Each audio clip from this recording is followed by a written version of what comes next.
take a look at page 1066. And this is the what we read on the mitzvah of blotting out Amalek. Okay, so I want to make sure that this is 100% clear.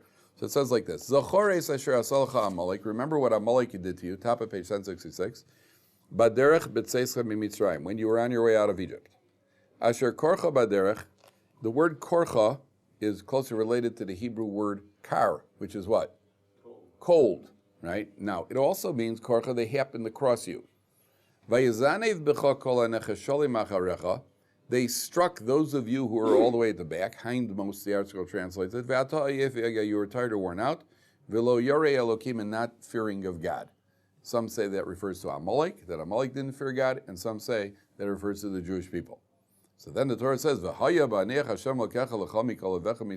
you come into the land of Israel and you finish all your wars, which the land which God gives you as an inheritance, Timche es zecher Amalek mitachas hashamayim. You must blot out the memory of Amalek. Lo tishkach. Do not forget.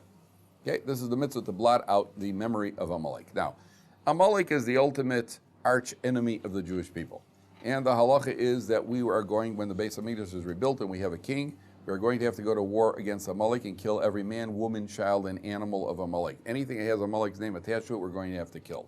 Now, let's try to understand. I guess that's a proper perspective. First of all, what did Amalek do, first of all? And second of all, how do we justify such a thing? How do we justify going and killing, wiping out the entire Amalek nation? So what Amalek did wrong was like this. First of all, the Jewish people are crossing the desert to go to the land of Israel. And Amalek, who were not under any threat.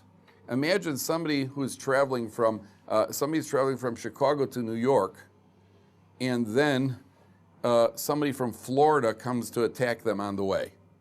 You weren't under a threat. We're headed up over there. We're headed north. What are you getting involved over? Were we a threat to you? Why are you attacking us? What are you starting up with us for?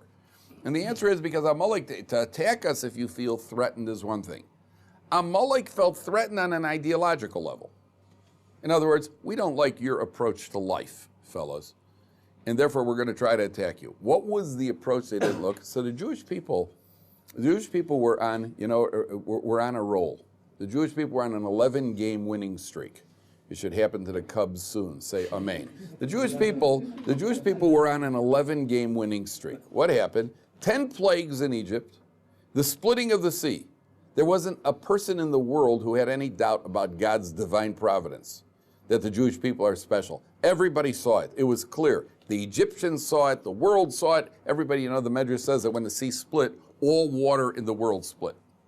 So guy's in the middle of drinking a cup of water, and all of a sudden it's right at the splitting, and next thing you know, it's running down both sides of his cheek. A guy's doing an Olympic dive, he's doing, with a 9.7 degree of difficulty, and all of a sudden the water in the pool splits. That's a real bad time. I hate when that happens. Yeah, that's a real bad time for that to happen. All the water in the world split, the Medrash says. That means everybody in the world was aware of the splitting of the sea. An 11-game winning streak where you see clearly the hand of God.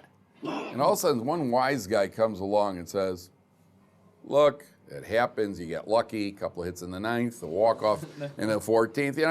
I don't believe it, I don't buy it, I don't think the pitcher's that good. We'll take him on, we're not afraid, right? So what happens, I think the best example is Mike Tyson. Early in his career, before he left his vegetarian habits, early in his career, Mike Tyson was untouchable. If you lasted 2 rounds with him, he was untouchable. The guy could get punched through a brick wall. And at a certain point, he's very intimidating. Imagine a guy gets in the ring with Mike Tyson, and he gets pummeled, but he gets in one shot. That creates, up until now, I'm not going to go near the guy. One guy got in one shot. Well, if you get in one shot, maybe get in another shot. Rashi compares the Jewish people, a bunch of people are standing around a boiling hot mikveh. You ever been to the mikvahs here in Israel? Some of them, because they have 3 degrees of heat. There's hot, hotter, and hottest in the mikveh. Some of these mikvahs are boiling. And the Jewish people, the Rashi compares Klal Yisrael, the Jewish people, to a boiling hot bath, a boiling hot mikveh. Everybody's standing around, and nobody wants to jump in. One guy comes along and says, I'm not scared, and he jumps in. What happens to him? He gets burned, sizzle. But it cools off the water. And everybody was like, well, okay, maybe we could get my foot in, get my arm in. It cools off, it chills you off. The Jewish people, nobody would start up with them. We just saw divine providence. God is on their side. God's helping them 11 in a row over here. Amalek comes off, that's why the Torah says, Asher korcha baderech. That's why I said to you, the word korcha means he cooled you off. You were hot. You were on a winning streak. Nobody wanted to go near you. He cooled you off. Ooh. They got smitten the first battle. But it was worth it because there's a certain aura of invincibility against the Jewish people. And Amalek comes along and says, they could bleed also. They could bleed also. It's not quite what you think it is. It's a battle of ideology. It's a battle of ideology. Do you know what the numerical value of Amalek is? Anybody know what the numerical value of Amalek is? An ayin is 70. Mem is 40. How much are we up to? 110. Lamed is 30. How much are we up to? 140. And a kuf is 100. So what are we up to? 240. The numerical value of Amalek is suffix, which is doubt. Doubt. Is there a God or there's not a God? That's exactly what Amalek wants. Yeah, there was a miracle. Yeah, the sea split. Well, maybe it was because the way the winds were blowing, and maybe every once in a while there are frogs that only hassle Egyptians and not Jews, and maybe there's thunder, there's what do you call it, hailstones that only kill certain people and not other people. And maybe, in other words, they cast a doubt into what we should know as a certainty. That's the idea of destroying physical Amalek. Why do you have to kill even Amalek babies? The Amalek baby represents even small doubts. Our job is to kill physical Amalek, but symbolically, we're wiping out spiritual Amalek as well, that a Jew should live with no doubt as to the existence of God and God's presence in his life. Even more than that. Let's try to get this in a proper perspective. Imagine you're walking through the streets of Austria in 1895, around. There's a woman pushing a baby in a carriage. You say, now Adolf, don't cry. And you look in, and there you see a little baby Adolf with that little mustache of his, and Adolf is crying, right? And at that moment, you experience, for the first and only time in your life, you experience prophecy. And it's authentic, legitimate prophecy. And the prophecy you receive is, you have a chance to kill this baby now. If you don't, you're the last line of defense between this baby and what he's going to do 45 or 50 years from now.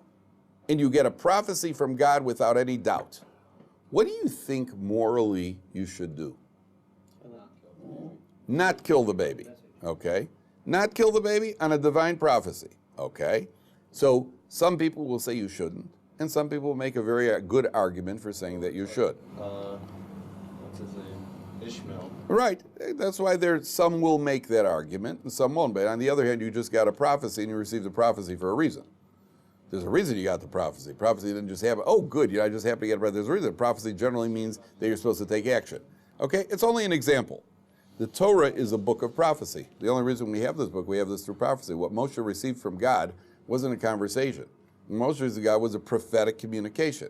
The prophecy tells us, if you don't destroy Amalek, they're going to destroy you, and it's not quite like Yishmael. You know what it's like? It's like what you're learning about the Gemara right now. He's a rodef.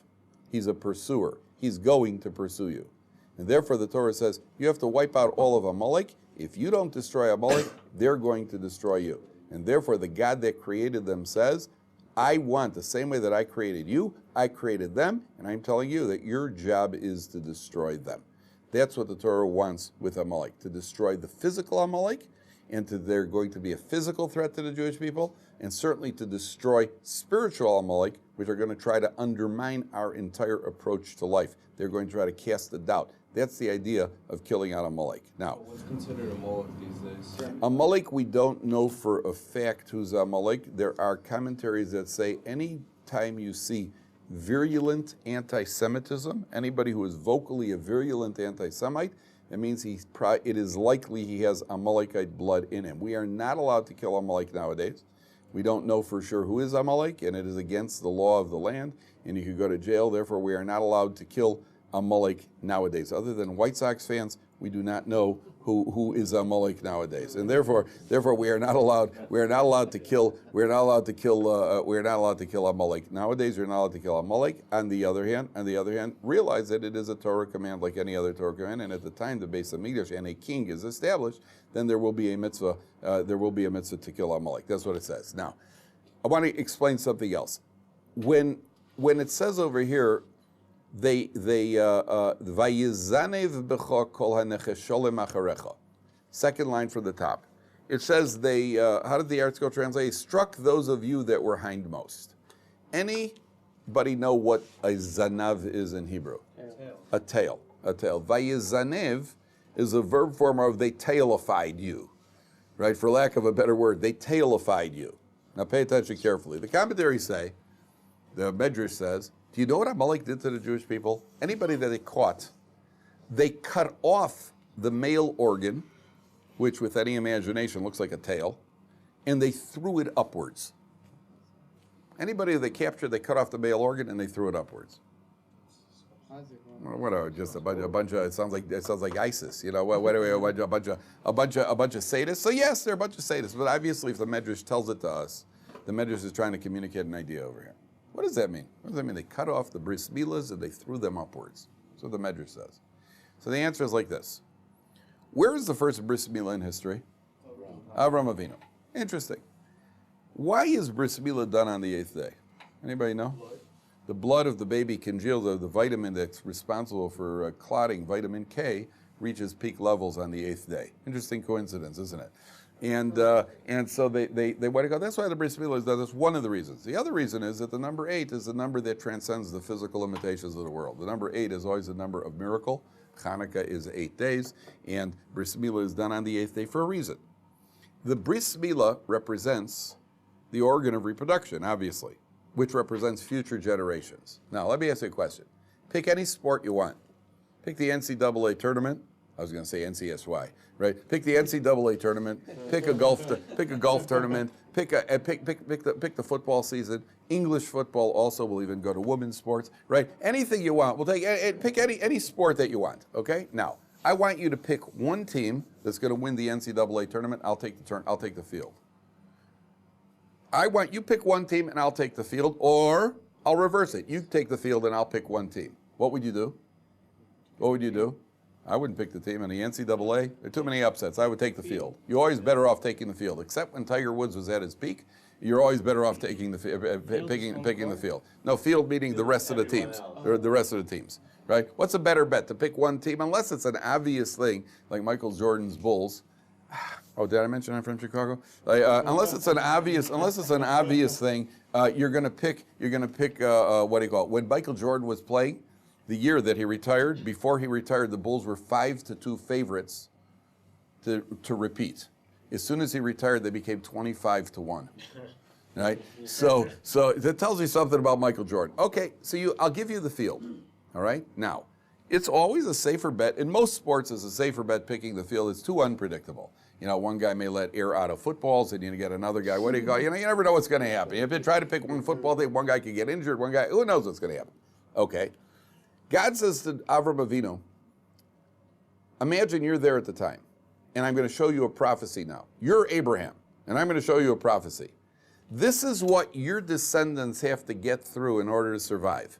They have to get through the Egyptians, the Babylonians, the Greeks, the Romans, the Crusaders, the Inquisition, the Nazis, the Arabs. This is what your children have to get through to survive.